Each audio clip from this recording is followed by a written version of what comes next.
Aló.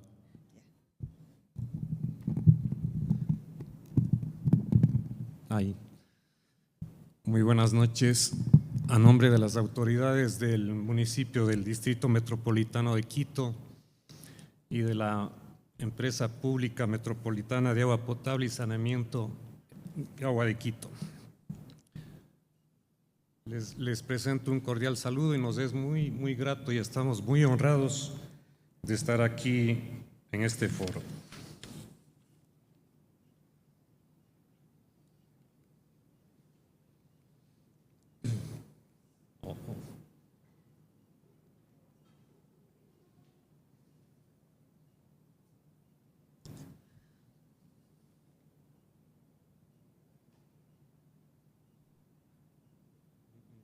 Está avanzando.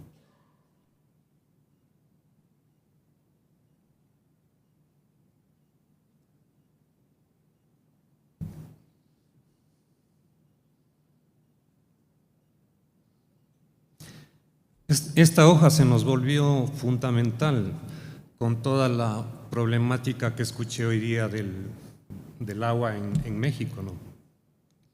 A nosotros nos inspira el uso sostenible del agua.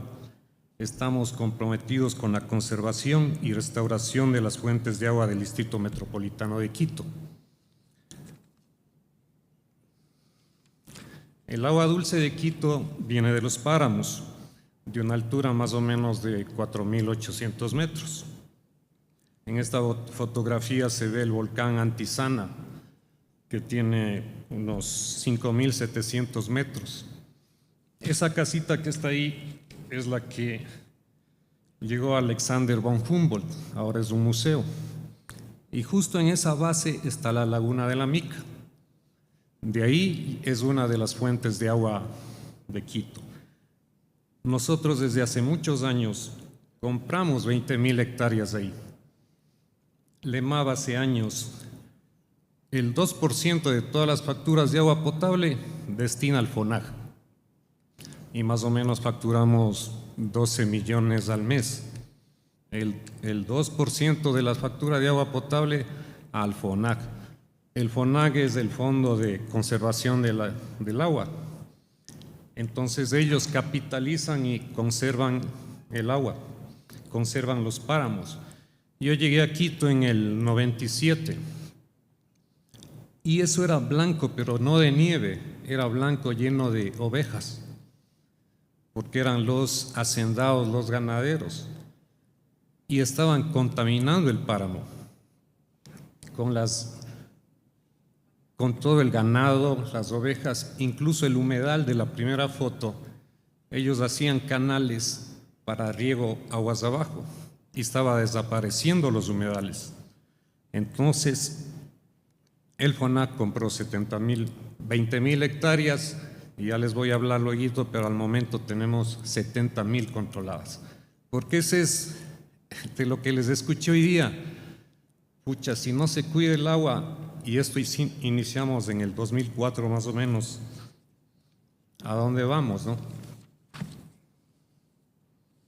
Como información general de Quito. Entonces, más o menos, tenemos 2.700.000 habitantes, el 70% es urbano, el 30% rural. Está a una altura media del distrito de 2.700 metros, pero todo el distrito comprende desde 4.800 hasta las estribaciones de la cordillera occidental a 480 metros, o sea, tiene hasta la costa casi. Tenemos 32 parroquias urbanas con el 70% de la población, 33 parroquias rurales con el 30% de la población y más o menos una superficie de 4.200 kilómetros cuadrados. Este es el sistema hídrico que manejamos.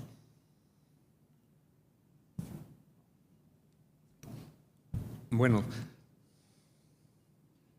no es que quiero el láser, pero no importa. Ya. Quito es una olla que está entre las dos cordilleras, la occidental y la central. Hay varios valles ahí. Tenemos el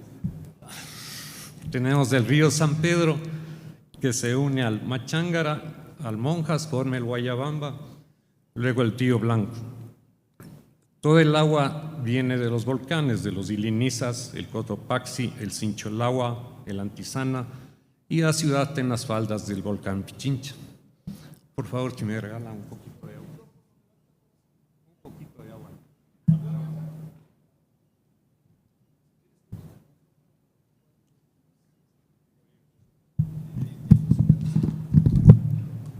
Acá está el tapón, ¿no? Échamelo más si quieres.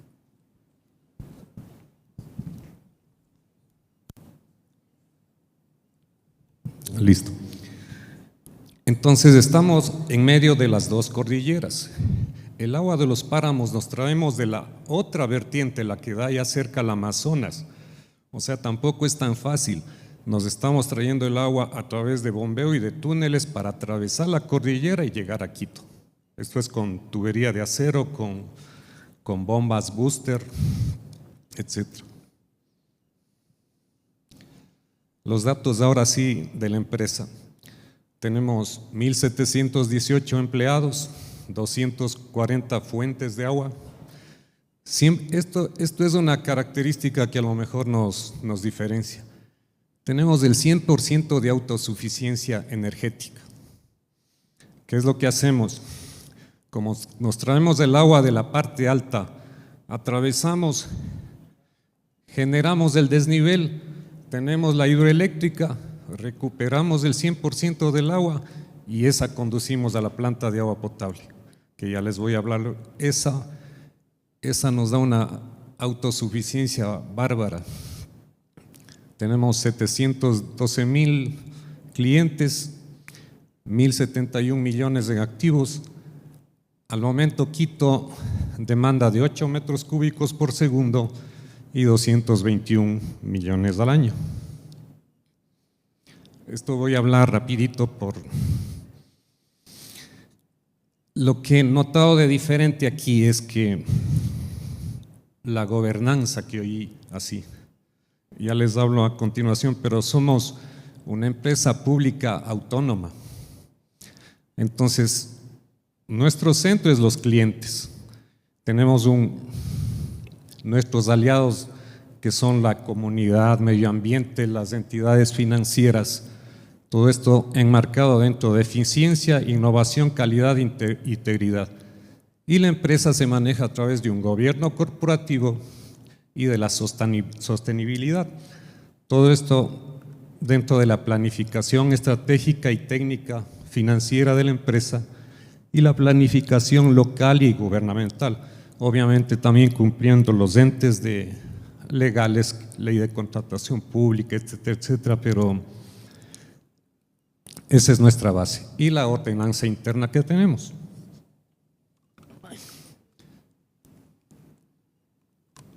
Perdón, pero estoy tranquilo. Mil disculpas, estoy un poquito enfermo, deshidratado, llegué pésimo. Pero ahí vamos. Este es tal vez lo que he notado hoy día que nos diferencia mucho. La empresa pública metropolitana de agua potable y saneamiento EPMAPS, Agua de Quito, es una persona jurídica de derecho público, con patrimonio propio, dotada de autonomía presupuestaria, financiera, económica, administrativa y de gestión en el sector estratégico del agua. Nuestros objetivos son diseñar, planificar, construir, mantener, operar, comercializar y en general explotar todos los sistemas de infraestructura del agua. Tenemos este cuadrito parece que no dice nada, pero es importante. Antes y intentamos eso, ¿no? Hay el círculo vicioso donde tenemos bajas coberturas, deficiencia de calidad, altas pérdidas de agua, mal clima laboral, tarifas deficientes, rezagadas e injerencia política. Pasamos a un círculo virtuoso, donde tenemos altas coberturas, bajas pérdidas de agua, un clima laboral adecuado, tarifas eficientes con equidad social, regulación y control y el gobierno corporativo autónomo. Creo que nuestra carta de presentación es esta. Estos son porcentajes y comparados con ADERASA, con la Asociación de Entes Reguladores de Agua y Saneamiento de las Américas. Nuestra cobertura de agua potable estos son indicadores medidos y cuantificados. 98.20% respecto a 91%. La cobertura de alcantarillado, 94.91%. La continuidad del servicio, 92.26%. Calidad del agua, 99.85%. ¿El agua es potable o no es potable? Es simplemente, a veces, para medir se toman muestras, y si una muestra sale con algún error, marca ese 99.85%, pero el agua es potable. El 27.56% de agua no contabilizada. Ese es un indicador bueno, pero intentamos llegar al 24%. Solo que cada vez ustedes me comentaban que estaban en el 40%. Bajar al 27 sí hay como, pero bajar del 27 un punto, del 27 al 25 un punto, ya es mucha inversión, cuesta.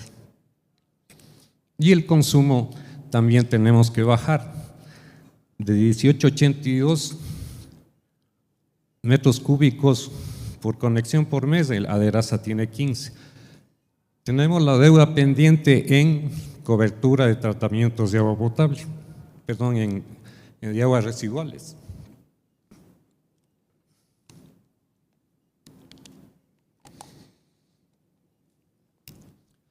Como nos dedicamos de lleno y antiguamente era primero el agua potable, después el alcantarillado al río, llegamos a unos índices de cobertura muy altos en agua potable y alcantarillado, pero lamentablemente las descargas están yendo a nuestros ríos y quebradas. Pero ahora ya estamos atacando y estamos con las consultorías y eso, y tenemos un plan incluso financiero ya todo bien establecido para el 2035, llegar también a cubrir ese desfase que tenemos. Las estrategias claves para la sostenibilidad en la empresa han sido el manejo y protección de las fuentes hídricas. Compramos, nos encargamos de todo eso. Tenemos, a pesar de que como les doy a ustedes, este verano fue fortísimo, tuvimos problemas incluso en los embalses. Una gestión financiera bien rigurosa, con índices ácidos bien fuertes. La generación hidroeléctrica que nos diferencia porque estamos en la montaña. La gestión de agua no contabilizada. Innovación con nueva tecnología para detección de fugas, para pérdidas de agua no contabilizada, y ahora empeñados en estrategia de descontaminación de los ríos. Como les comentaba, nos dedicamos completamente al control del ciclo integral del agua. Tenemos el manejo en las fuentes, en los páramos, en los humedales, captamos el agua, la conducimos, generamos energía hidroeléctrica, la conducimos, tenemos nuestras plantas de agua potable, distribuimos a los hogares, sale por el sistema de alcantarillado, el sanitario y el pluvial. Cuando es combinado tenemos separadores de caudal y los colectores, los interceptores. En los interceptores, de ahí vamos para las plantas. Tenemos unas plantas pequeñitas, pero las grandes son las que estamos atacando. Pero incluso en las petars vamos a generar energía eléctrica, porque para llegar a la petar hay una caída, y de la petar, para mandar el agua ya tratada al río, también tenemos caídas de 200 o de 400 metros, y con esos caudales vamos a generar otros 15 megas posiblemente de potencia. Y el agua limpia, claro, retorna a los ríos o será para riego y algo se hará con los lodos, ¿no es cierto? Ya eso lo tenemos que ver. Y a futuro de lo que les escucho, a lo mejor también nos va a tocar reutilizar esa agua.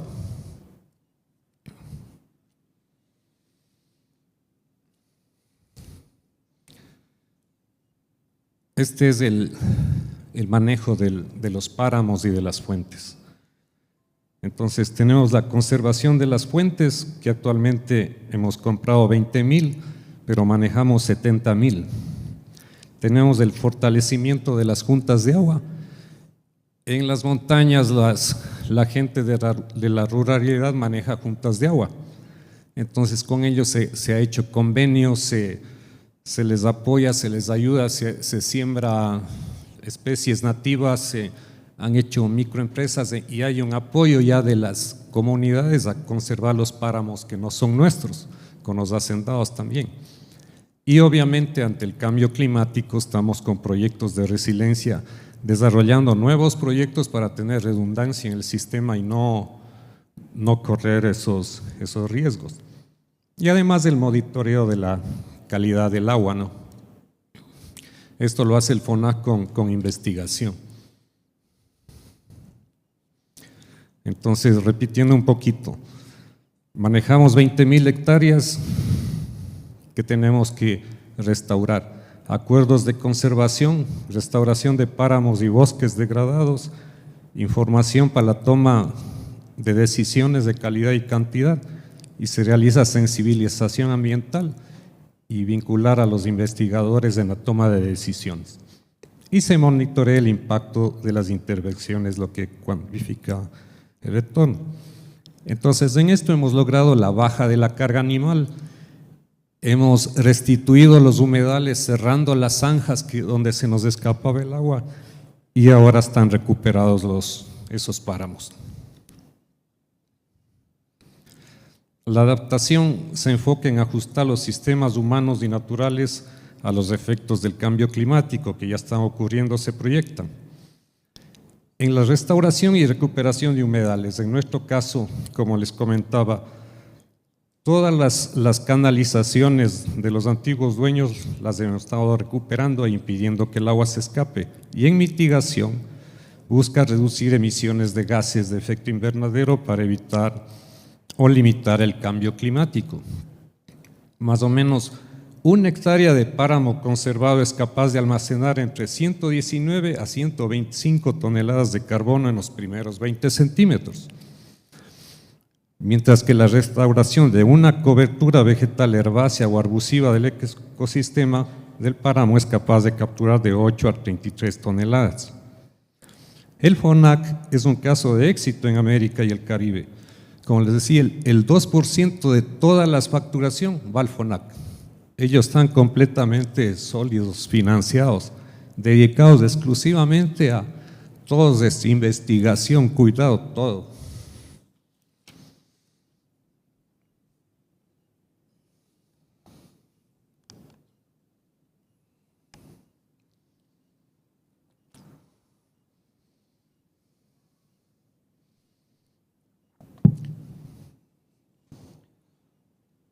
Perdón.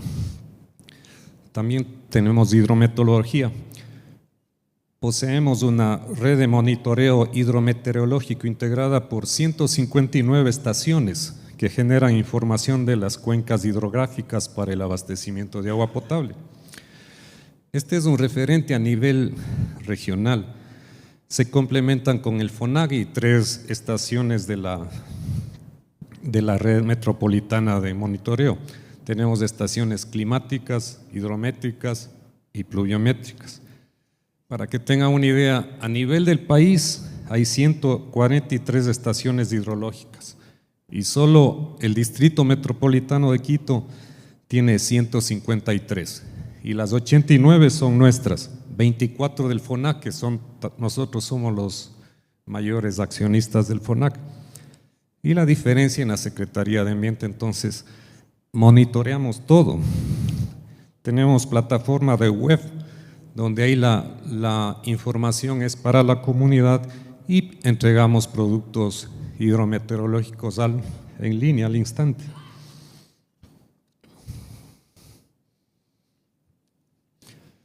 También se dedican a medir la huella de carbono, el sumidero de carbono y la iniciativa NST, que ya la han comentado aquí. Este es un punto muy importante. Soy ingeniero civil y con las disculpas de los financieros, pero me voy a intervenir en eso.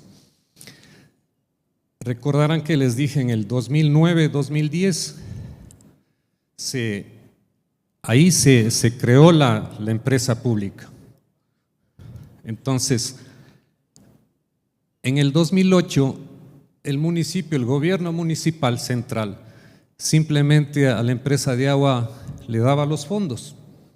Nos dio 37 millones. Incluso en el 2008 teníamos déficit. 2009 nos sigue dando. Y crean la empresa pública que dicen, a ver, sí, ahí me salvó la vida. Y dicen, ya les vamos ahora a dar dinero solo para inversión. El gasto corriente, nada, ustedes resuelven. Nos obligó a poner la casa en orden, porque antes simplemente como el gobierno central nos daba los fondos, no se ajustaba a los costos, no se buscaba eficiencia, no se optimizaba los recursos. Entonces, a partir del 2010, 2011 ya solo nos daban para inversión. Entonces el punto de quiebre empieza ya a partir de esas fechas que nos obligan a ser autosustentables, sostenibles. Perdón, aquí, entonces, si se fijan, 2015-16, a la fecha estamos con resultados de 30 millones, 38 millones, 41 millones, y ya no recibimos nada del municipio. Somos autosuficientes. Ese es el cambio que se ha dado. Y esto en parte se debe a, Entonces, la ruta de la sostenibilidad fue 2010, se genera el plan maestro, la ejecución del plan maestro. 2011 se inicia el plan financiero. 2012, memoria de sostenibilidad, plan de jubilaciones y desarrollo de procesos, se empieza a ajustar todo. 2014, implementación de las herramientas SAP y las normas NIF. 2015, se empieza a crear un modelo financiero para 20 años. Siempre hacemos una corrida y escenarios para 20 años. Y también tenemos para 5 años y cada año. 2016 se implementa Aquarating, que es la primera empresa en implementar el sistema, que es un sistema de calificación de prestación de servicios de agua potable y saneamiento desarrollado por el BID y la International Water Association. En 2017 vienen las nuevas fuentes de financiamiento, que son AFD, BID, AECID, FONPRODE. Y en este último tiempo ha habido una depuración de la cartera vencida, que se le ha bajado de 31 millones a 11 millones de gente que no pagaba, o intereses, o muchas cosas. Como les decía, el modelo financiero tiene estas premisas de eficiencia, autosuficiencia, planificación, transparencia. El modelo de operación clave, recaudación de tarifas, subsidio de sectores vulnerables NIF y reinversión. Y ahora tenemos acceso a financiamiento y credibilidad internacional con los bancos. Entonces, nosotros utilizamos un modelo financiero de BID y AFD con herramienta informática que permite prever con precisión el impacto de las decisiones estratégicas con las finanzas de la institución, basado en información financiera completamente auditada y consolidada, sobre la cual se aplican diferentes hipótesis, tanto internas como externas, para generar proyecciones fundamentales confiables. Entonces, explotamos capacidades como proyecciones financieras a largo plazo, análisis de escenarios, actualización continua, generación de indicadores financieros estratégicos, planificaciones plurianuales de inversiones, evaluación de opciones de financiamiento, evaluación financiera de proyectos y simulación de incrementos tarifarios. En cuanto a tarifas, solo voy a mencionar más o menos que de 0 a 8 metros cúbicos cobramos 31 centavos, más 38.6% de alcantarillado. De 9 a 15 metros cúbicos cobramos 43 centavos del exceso y más de 15 metros cúbicos 0.72, más o menos con una recaudación mensual de 12 a 14 millones. Este gráfico muestra la planificación hasta el 2028. Vamos a invertir en obra nueva, en equipo, en materiales, en cosas. Lo que está en azul, por ejemplo, 2024, 66 millones y vamos a tener, bueno, la empresa pública no tiene utilidades, pero para entendernos la pusimos así de 31.76 millones, esto ya está completamente corrido y planificado y tenemos los proyectos ya establecidos. No hay pierde ahí, no nos salimos de eso.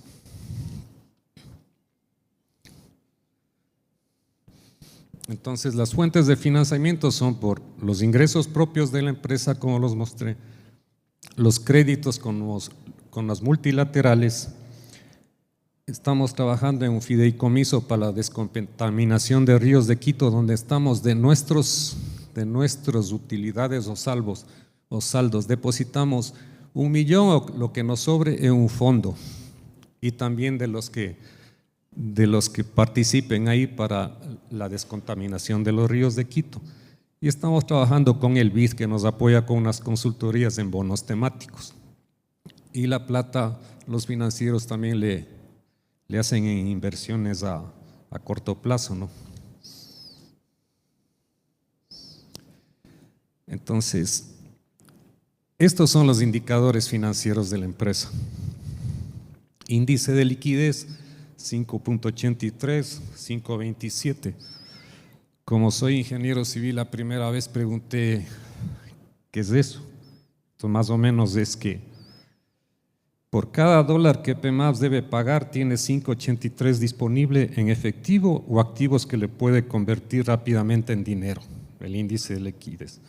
El EBITDA dice, significa que por cada dólar que entra por ventas a la empresa, quedan 48.37 centavos de ganancia antes de descontar impuestos, intereses y depreciaciones. Y el índice de cobertura de deuda dice, 1.23 significa que por cada dólar que debe pagar en deudas, la EPMAS genera 1.23 en efectivo. Entonces, más o menos esa es la fortaleza financiera que dispone la empresa. En hidroelectricidad, bueno, generamos energía para autoconsumo. Este más o menos es el esquema. Tenemos 3 centrales medianas, la recuperadora de 14.7 megas, Chalpi 7.6 megas, el Carmen de 8.4 megas.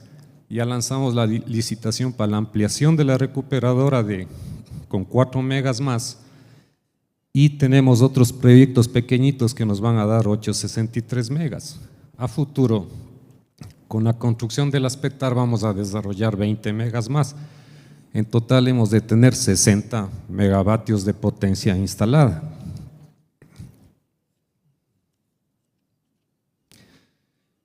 En este cuadro se puede abrir. En la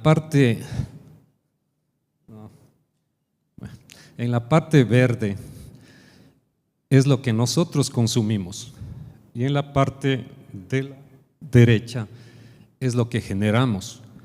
Estratégicamente compramos a la empresa eléctrica un porcentaje de estaciones que tenemos muy lejanas y no nos es muy costoso hacer líneas de transmisión, más bien les pagamos a ellos, pero les vendemos.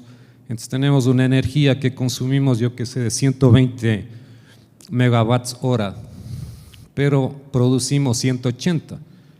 Entonces, cada año nosotros nos ahorramos energía 7.86 millones y en ingresos por venta tenemos 5 millones, es decir, casi 13 millones de dólares que más lo que vamos a generar. Entonces, eso es muy importante para nosotros y es energía limpia, ¿no? Esto ya han hablado muy claro los ingenieros, que tenemos un 27%. Aquí estamos cambiando, hay medidores de multo y chorro, le estamos cambiando a volumétricos, teníamos medidores de cobre, lo estamos cambiando a composite porque hay muchos robos, se roban por el cobre a veces, entonces hay que cambiar esa. Y como decía el ingeniero, si cojo un medidor de velocidad, le giro a 45 grados, ya marca cualquier cosa. También desarrollamos en medio ambiente la nueva cultura del agua, donde socializamos con niños, programas educativos, plataformas, esto con el fin de que la gente entienda que debe cuidar el agua. Y más o menos esto se refleja en el gráfico. Este es el consumo de metros cúbicos por conexión por mes. Todavía estamos altos, todavía la gente riega sus jardines, siembra. El agua no, o sea, no estamos en eso, pero la curva realmente, la tendencia es a la baja. Todos estos cuadros son mediciones muy estrictas, muy reales que tenemos. Y aquí viene el tema de innovación. Esto es muy importante porque para el control del agua no contabilizada estamos implementando consultorías, de hecho ya está adjudicado incluso unos contratos. Tenemos planes de redes inteligentes, telecomunicación, inteligencia artificial para detección de uso clandestino, detección de fugas por sistema de rastreo satelital, ganó una firma israelita, sistema de monitoreo y planificación de quebradas y investigación para la academia. Entonces, tenemos un proyecto de 55 millones que es para el control de pérdidas físicas para disminuir el índice de agua no contabilizada. Entonces, bueno, sí lo pueden apreciar. Empezamos con la sectorización hidráulica, lo que explicaba el ingeniero, tenemos que poner válvulas de control y encerrar los circuitos. Ahí tenemos el plan de detección de fugas con este contrato en ejecución que de forma satelital parece que detecta la fuga de cloro y las fugas que no son visibles la detecta.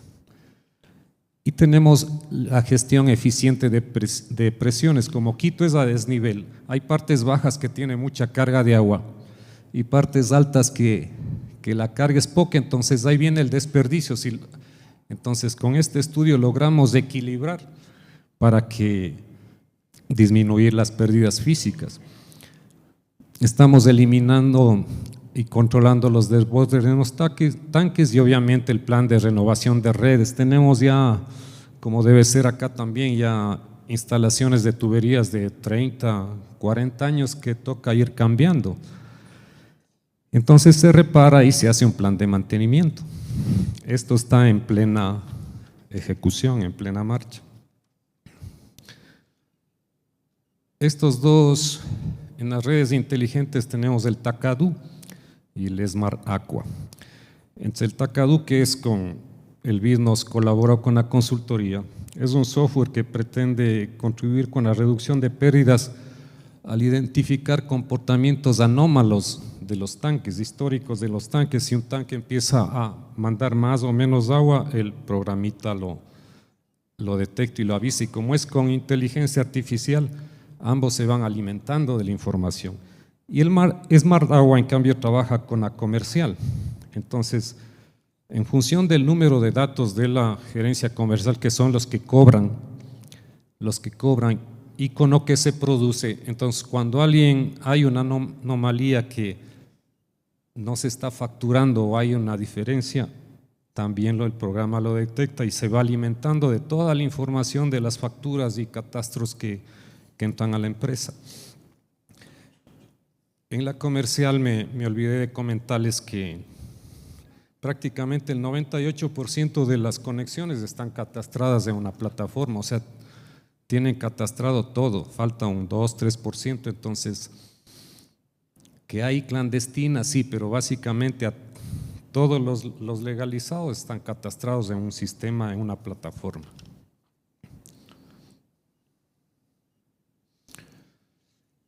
En la gerencia de operaciones intentamos implementar el SIM, entonces unificar todos los sistemas de SCADA. Tenemos SCADA en las captaciones, en producción 70%, en distribución y en las pocas plantas de aguas residuales, pero queremos integrarle un solo sistema centralizado para monitorear todo, hasta las quebradas. Este proyecto es de unos 70 millones y ese es el cronograma de intervención para unificar todo en un centro de mando.